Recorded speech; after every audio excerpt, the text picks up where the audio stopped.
Hello and welcome to another video, and today I'm going to be taking a look at getting my multicoloured Subaru Impreza a little bit of a wash.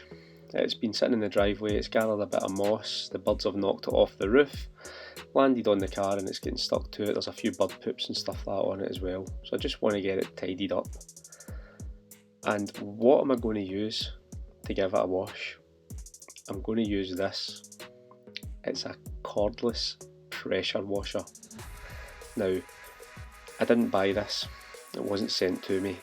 My dad bought it, and he bought it for the sole purpose of giving the awning of his caravan a rinse down every now and again, as they are sited on a site in Scotland. There's quite a fair bit of trees around about, and it gets some sap and stuff like that on it, so he's bought this to try and give it a wash.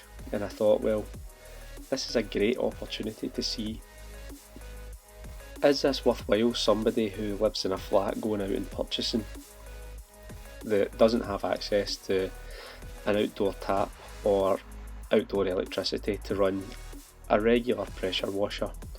So looking at what we've got in the box here, we've got the machine itself, we've got a 6 metre long hose, which is quite good for getting halfway around the car at least.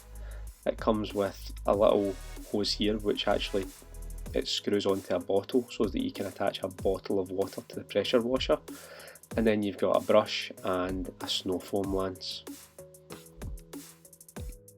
Now, as far as I'm aware, this is only available on Amazon. Anytime I've done a search on it, the only place I could find it was Amazon, and this is just a picture from that advert showing everything that comes in the bag. So let's get it out, get the box open, get some water and get it all connected up and see what we think about this. Now, it does come quite neatly packaged with the styrofoam insert there that's got a little house for everything, but I can imagine that box getting pretty tatty pretty quickly because it doesn't look the greatest already. The first thing that I'm going to do is try and get the machine set up and primed. So to do that, you're going to need a bucket of water, and then you're going to need to dunk one end of that 6 metre pickup hose into the water. Now, I found that the little pickup filter, until you start using the machine, just wants to float, but once you get past that point it does settle down in the bucket, and then all you need to do is connect the other end, which is just a regular hose fitting, onto the machine, and we're ready to start going. A few technical stats about this machine: it's 600 psi, which is roughly a third of the pressure that a Karcher K2 will provide, and you've got about up to 50 minutes battery time. I'll talk about that a little bit later on in the video.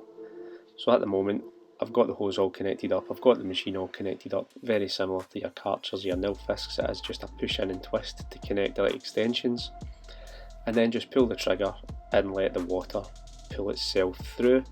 Once it gets a steady stream of water, you'll see it takes a wee minute or so, but you start getting a steady flow of water and you're good to start washing. So knowing that I've got a limited amount of battery time, I'm not going to pre-rinse the car, I'm just going to go straight in with the snow foam. I know the foam's not going to be thick, but what I'm just aiming to do here is get round the car as quickly as possible to preserve as much battery as I can for when it comes to the rinsing off phase. Now, what I did find with this is that the foam lance only has a 400 ml capacity, so it drinks through the foam, so I did struggle to get round the car. I get 2/3 of the way round before I had to refill the foam bottle, and in fairness, this is how much water out of the first bucket I had used by the time the car was fully foamed, about halfway through.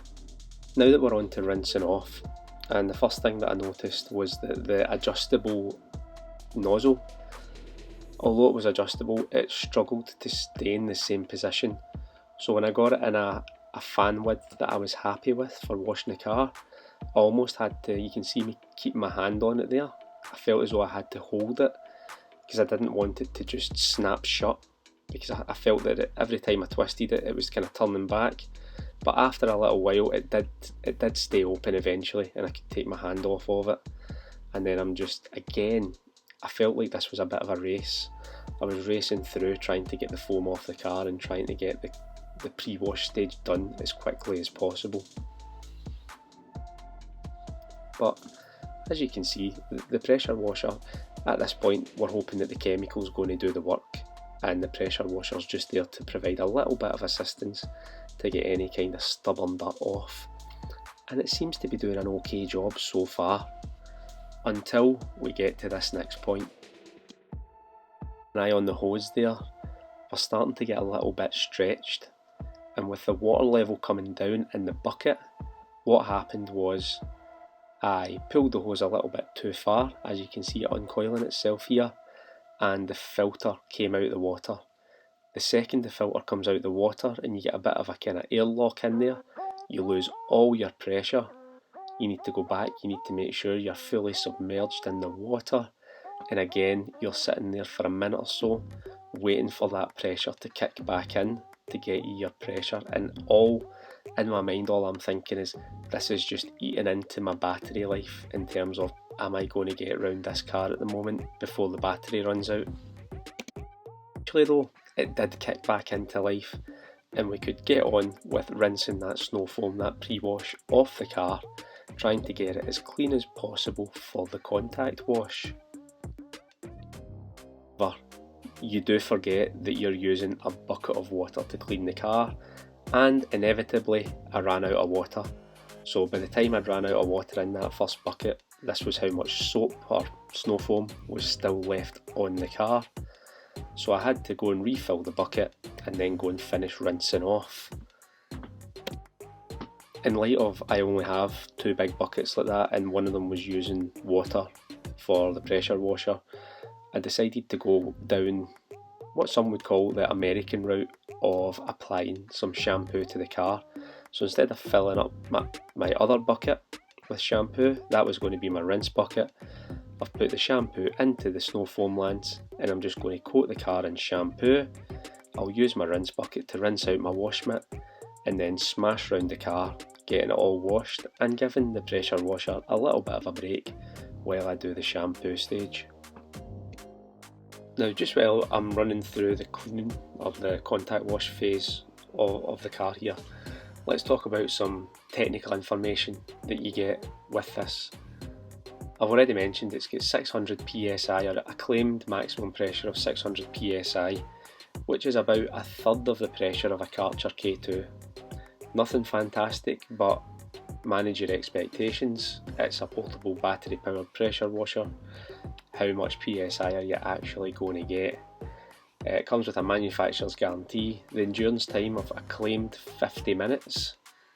It has a lithium ion battery and gives constant pressure heat dissipation. If you can't tell, I am reading straight from the brochure here. It does have a claimed 81.1 decibel. Can't really remember off the top of my head if that's loud or not, but it didn't feel overly loud while I was using it.